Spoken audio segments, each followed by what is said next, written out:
اروع لي ميني كيك تقدروا ما همش صغار راهم كبار يوكلوا ما شاء الله.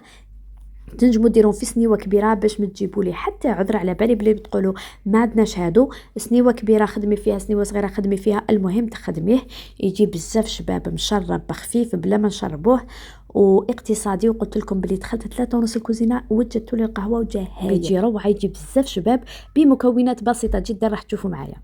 اول شيء نجيبوا له هنا اناء نحطوا فيه 2 حبات تاع بيض ورشه تاع ملح وكاس الا ربع كما راكم تشوفوا سكر. خلطوهم مليح مع بعض حتى يذوب لكم هذاك السكر. ضيفوا ربع كاس تاع زيت، قلت لكم مكونات اقتصاديه ويجيكم هايل هذا الكيك بزاف شباب وبلا ما نشربوه. راني نضرب ونضيف داك ربع الكاس تاع الزيت حتى نكملوا. نزيدوا لهنا كاس تاع فرينه يكون مملوء، ومغرفه تاع خميره تاع الحلوى 10 غرام، مغرفه صغيره تاع لافاني تقدروا تستغناو عليها لانني راح نستعمل ذوق القهوه. طيبت بلاص تاع قهوه من قهوه اروما واستعملت قيس ربع الكاس حتى النص. دوك نشوفوا واش غنستعملوا. بالنسبه للقهوه راح تعطينا الذوق هايل. استعملت قهوه اروما ذوقها مميز وتجي بنينه وتانيك ثقيله ما شاء الله تناسب لنا الكيكات. نستعملوا قيس ربع كاس حتى النص كاس وخلطوا غير بالفوي ولا استعملوا الضراب. انا استعملت غير تاع العجين باش ما يطيرليش الفرينه.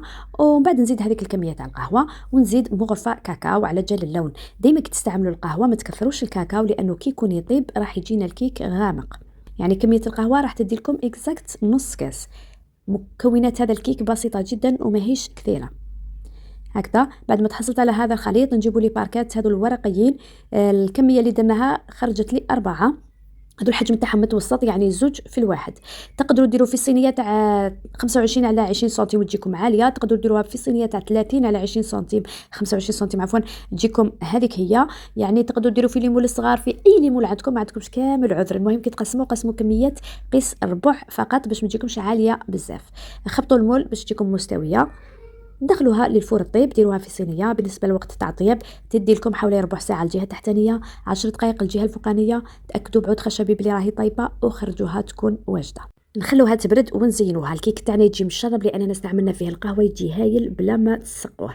بالنسبه لهنا للتزيين حكمت شوكولا اولي، شوكولا بالحليب ذوبتها زدت لها 2 مغارف كبار تاع زيت باش تجيني خفيفه وتجي كيما الصوص ما تجيش كلاصاج وسقيت. النوع الثاني شوكولا بيضاء ضيفوا لها لاروم تاع البيستاش ولا شوكولا بيضاء ضيف لها ملون اخضر بيستاش. كيما تقدروا تستعملوا الشوكولا اللي راهي تتباع واجده هي تجي ملونه غير ذوبوها وزيدوا لها الزيت ولا الزبده. وكيما تقدروا تزيدوا حتى الكريمه السائله باش تجيكم كاناج خفيف ولا صوص خفيفه. هذه هي الفكره تاع لي صوص انهم يجوا خفاف ما يجوش جامدين. النوع الثالث ضفت له شوكولا بيضاء ضفت لها ثانيك شويه زيت ولا كريمه سائله كما تقدروا تزيدوا الزبده. المهم كذوبوها ضيفوا لها 2 مغارف كبار هكذا في المرصوص الصغير. النوع الثالث ثانيك شوكولا ضفت لها غير هي بنيه ضفت لها شويه بيضاء باش شويه لا كولور تاعها تجي يعني كلاغ على الاولى. هذه هي. اما بالنسبه للتزيين اكيد التزيين على حسب واش يتوفر عندكم في البيت وحاولوا تكسروا الالوان. مثلا هذه شوكولا بيستاش نديروا لها تزيين في البلو ومن بعد نضروا لها من الفوق هذاك الكاوكاو ولا البيستاش الاخضر اللي يجي مطحون. كما تقدروا يعني تستعملوا اي تزيين يكون عندكم. هنايا هكذا باش تنوعوا فقط. اما نتوما تقدروا ديروا نفس اللون نفس النوع كيما تحبوا. هذا نوع درتو شوكولا بنيه ورشيته بشويه شوكولاته مكسره. البيضه تاني تقدروا ديروا لها شوكولا بنيه ولا سوداء كيما تقدروا ديروا لها الفاخ تقدروا ديروا لها الغوص كيما تحبوا. خاصه اذا كان عندكم لي صوص هكا تاع الفراس وبعود خشب الشوكولاته هذا